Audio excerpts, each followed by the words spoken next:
Welcome back to another Johnny Brento's Brento cast. I'm going to change the name every week, right? Hope you guys are having a good one. Obviously, running a little bit behind schedule. Should have had one out Monday of this week. Can't even really remember if I put one out last week or not because things have been so crazy. But it's a good crazy, right?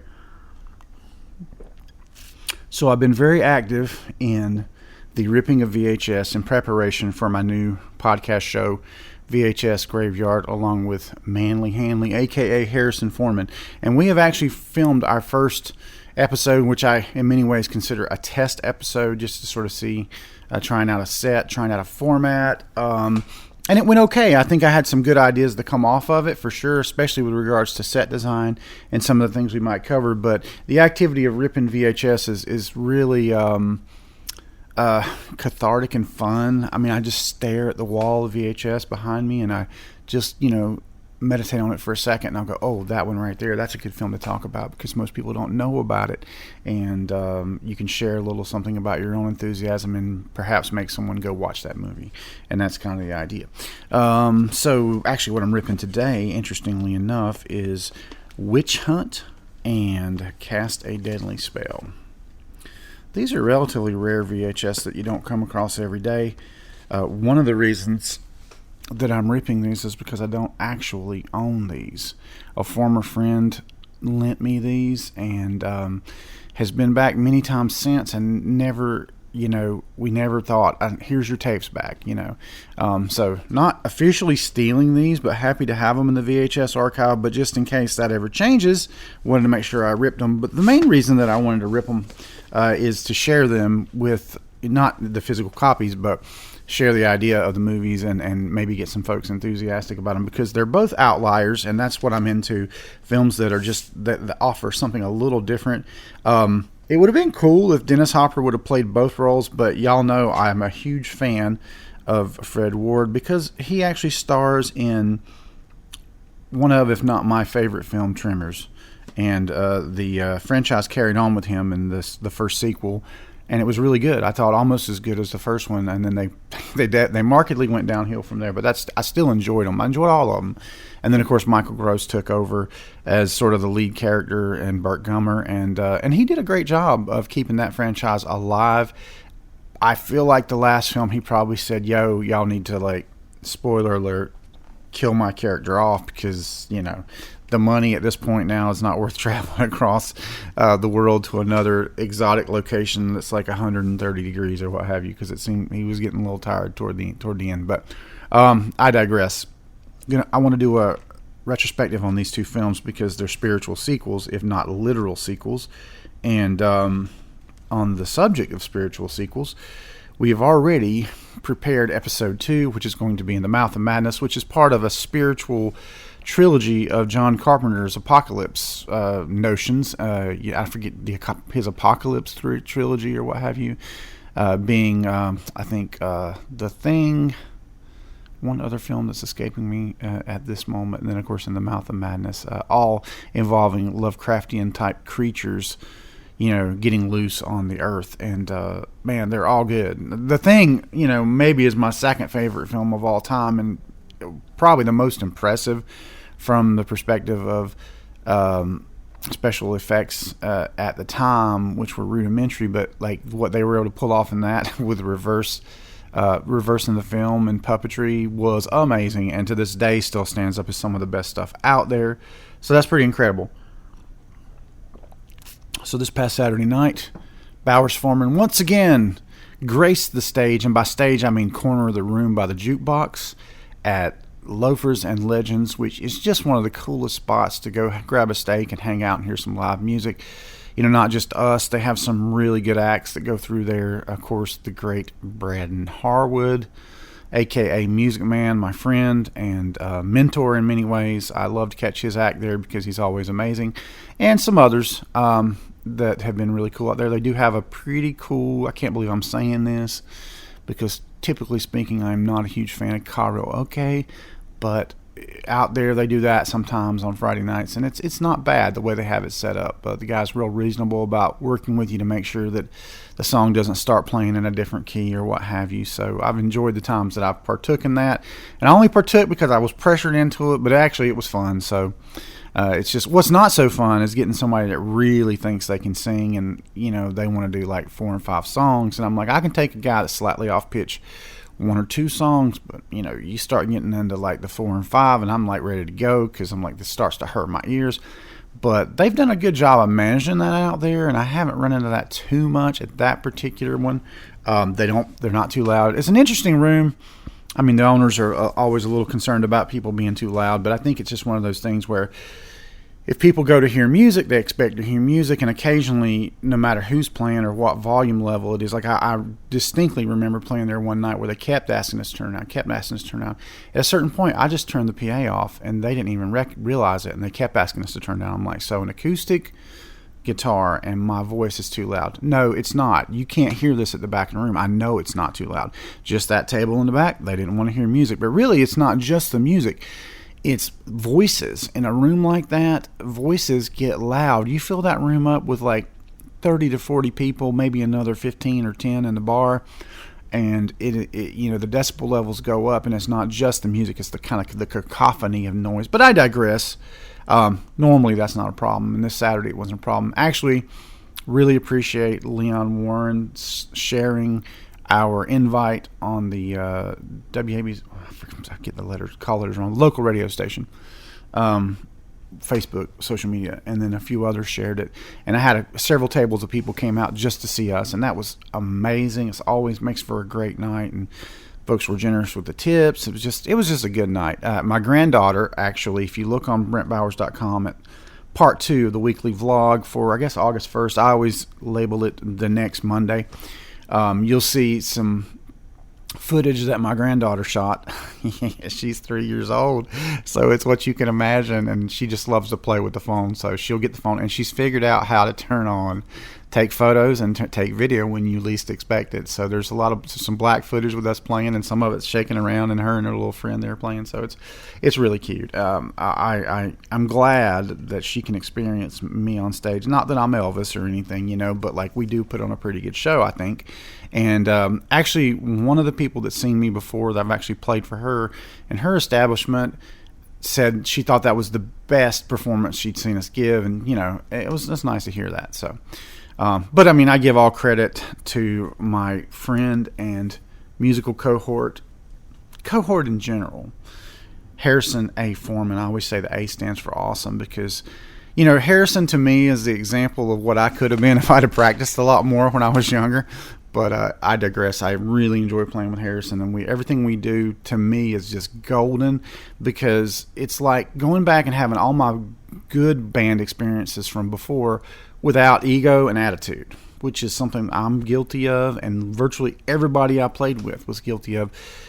Harrison is like just in general, one of the most humble people, particularly given his talents at music. And that's like a superpower. I'm sure he doesn't realize it, but it totally is. And it's like he's a unicorn. I keep saying, dude, you're a unicorn.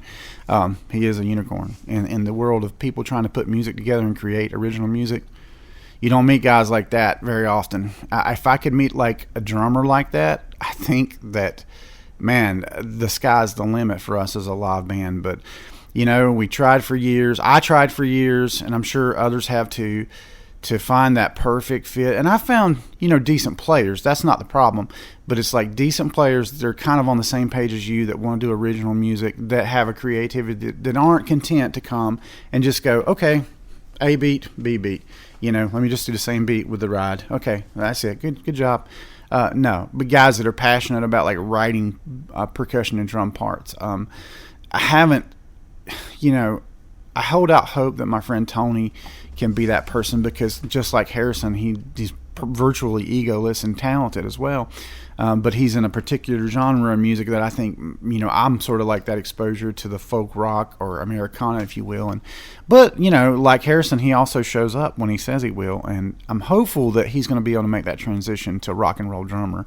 And if that happens, I'm telling you, as a 3-piece, y'all are going to hear some racket because I'll switch off to bass and we will let Harrison do what Harrison can do. And we will play some shows out here on the deck. We're going to play some shows on the deck regardless. They might be acoustic, but I would like to get to that point where you can make a big noise with electrics, because, like as awesome as Harrison is on acoustic, he's even better on electric. He's a pedals and effects guy, so you can get a lot of different sounds, and it's just fun, man. It's like I feel like I'm literally 20 years younger. I've gotten that passion back for playing live, and that's due in large part to being able to play with Harrison. So today is literally the first studio session for a new project that Harrison and I are producing and recording for my friend Ron V. Hill and his brothers, and the project's going to be called V. Hill, I think, like the album. I'm going to produce some, it's basically an EP. It'll be like a 6-song record unless they decide to add on to this. And they've provided me with songs of theirs, and I have sort of produced them, sort of retooled them a bit and tightened them up, and done demo versions, actually multiple demo versions, I think, of some of them. And we're going to try to, in a very narrow window that they're all here visiting Ron in this area, record them, get their parts, and then just carry on producing the record after they leave, and involve some of the local greatness that I'm, associated with, like Dave Harper and people like that. And we have an amazing sax player that's worked with us before too, Roger. And hopefully we'll be able to get all of them involved in this, because it has kind of I don't want to say it's a 50s record, but it's definitely in that direction. 50s, there's some 70s sounds, definitely a Beach Boys influence to it, and that's pretty much, I feel like, the way the songs were written. Of course, they tell me that I brought that from my influence, but to me, I listen to the songs and go, no, this is begging for like a Frankie Valli kind of backup or whatever. But anyway, I digress. Today at 4 o'clock marks the start of that. We're going to try to achieve a Herculean task of recording 6 songs with all of the essential guide parts, so that when those guys come in, they'll have the foundation of the song to perform their vocal on, and maybe even some guitar too from those guys. And I'll be able to just make that happen very fast, because time is of the essence. And unfortunately, the studio wasn't available one of the 2 weekends they're here. So we're having to just see if we can do all this in one session. And I'm going to try to line up another one. But it might be a situation where one of the folks who's only going to be here for one of those weekends, the second weekend, might have to record vocals here. But I've been diligent about doing that work. And Harrison and I have been working together for just over a year now. Just had our 1-year friendiversary. And I feel like we've been pretty diligent about moving toward that place where we can get tracks that don't sound that far off quality-wise from what comes out of Snug Records. Although we don't have, obviously, the years of experience engineering that Eddie does, or the incredible microphones that he's got. I do now have a decent condenser mic, and that can achieve pretty good results. And that's going to be probably what we have to do to achieve this task. But today is really about going in there. We've already provided guide tracks and vocals to Eddie, so hopefully the projects will be ready to go, and we'll we'll line up, we'll get set up for guitar, get the guitar mic, get the sound dialed in, and we'll record all 6 songs with the guitar, over the guide tracks. Then we'll do the same thing with the bass, the same thing with the drums, probably the drums first. And in that way, I think we can probably get those 6 songs done in 4 to 5 hours. So that's, if that works, that might be the new paradigm for how we work at Eddie's place, just to keep it, A, not wasting his time, and B, not spending more money than we have to. So anyway, I'm excited about that. I hadn't worked at Eddie's in a while, so that's incredible. Also, it's time for a new marketing kind of song. I don't want to say jingle, but Ansel Brown has been talking to us about writing a particular kind of song for a marketing campaign, and we're always up for that. Creativity is what you make it. You got to be willing to take on things that get you out of your comfort zone, and I think we're frankly good at that. So we'll be doing that, and then hopefully in the next week or so we will be recording the second installment, like I said, of VHS Graveyard. Episode 1 is actually available now. If you can find the link, the only place you can find that link is on VHS Graveyard on Facebook. I went ahead and posted it there, thinking maybe some folks will give feedback on it before I really get into having all the graphics done and everything. But there's a little graphical, it's a video version of it. I think episode 1, I don't know, they used to not propagate you onto Facebook, to iTunes until you had 5 episodes. And we've only got the one, so I'm just putting them up, not worrying about any kind of official launch. And I'm probably going to have a corresponding website to go with VHS Graveyard, because I've maintained that domain for some time now, all with the idea of doing this show. We're going to get on some t-shirt designs, and we're going to do a Patreon, not so much to make money, but to support the expense of actually publishing the podcast. I have, in the past, been able to host my own podcast for free, not having to pay like a monthly service to somebody to basically just do what I can do, share the RSS feed with iTunes. So I have found that plugin that I originally used. I've installed a second copy of it, and that's where I actually set up VHS Graveyard. I'm going to do the same thing with this BrentoCast. Unfortunately, simple podcasting plugin that I used to do the first 5 episodes transforms the back end so that every post, it treats it like it's going to be a podcast, and I have to kind of go around the horn, so to speak, to make it not look like a podcast. It did not propagate out on its own, even though I set that up. It's all driving you to pay a hosting fee, which I thought was a reasonable fee, but when I actually got there and saw it, it's been raised. So I'm like, no, I'm not doing that. So I went back to the original approach of this. I think it's like Cool Podcast or something like that is the platform, and it's perfectly simple, dirt simple, I would say. That's what I used for Brento's Budget Filmmaking podcast all those years ago, and to this day you can still find that podcast on iTunes. Whereas, like for example, we'll use the old Mutantville MVP, Mutant Radio, whatever he called the Mutantville podcast, and that podcast came and went as he would change host or not have a host for a while. So when it was not hosted, it was not showing up on iTunes. But he paid for the same hosting that I pay for, and he had that plugin available. He could have done that himself. Of course, he didn't know it, and I didn't either. But yeah, that's how I'm going to go. So I'm not going to be like at the mercy of the host. I'll be hosting it myself with SiteGround. Like my site's been on SiteGround for 17 years now, and they're like a lot of big hosts. As they get to be the biggest host, they become crappier. But that didn't really happen with those guys. I think they have improved their service, and they're very responsive.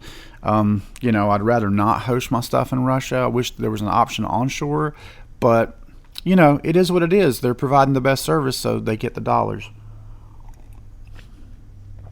They may not actually be in Russia. They're just overseas. I know that much. So I'm on a detox and a weight loss kick. I don't know how much I've lost. I do know that it equates to 1 pant size, so 2 inches from the waistline at least. I'm going to do this without a doubt until September 3rd, when we're going on vacation for Nancy's birthday.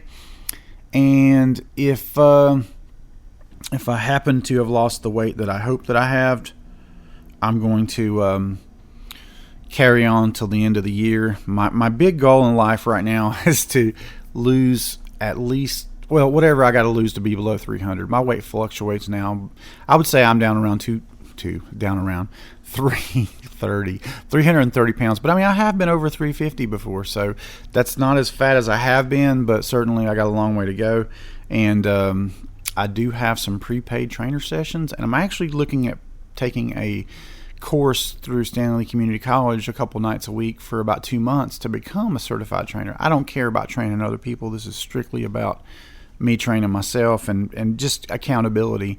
And this, Nancy and I are on the same page. We're both doing this detox thing, and it's easy if your partner is there. And I'm sorry, my wife. I don't want to use like woke lingo on this show at all. This is not really a show. This is my podcast, but you get what I'm saying. Because some people will correct you if you say wife. Don't you mean partner? No, I mean wife. But my wife is my partner and my best friend. So that's the way it should be. But anyway, we're both on this, and she's doing well as well. And I told her, I said, as long as you help me with the prep and stuff, and we have that meal at hand when it's time to eat. I mean, part of this is that we don't eat after a certain time at night, and then we don't eat anything until 11 o'clock, and waiting for that smoothie at 11 o'clock. Man, that's tough. And if it's not there and they're too busy downstairs and I got to wait until 12 or 1, which happens, I'm right on hangry at 1 o'clock. So, let's just hope that all that goes well. But in true Johnny Brento fashion, I'm going to keep this Brento cast to 20 minutes. No film blurb this week, just that I'm working on VHS and watching a lot of cool stuff. And hopefully I'll be able to tell you guys about it in the future. Hope you guys have a fantastic week. God bless. Brento out.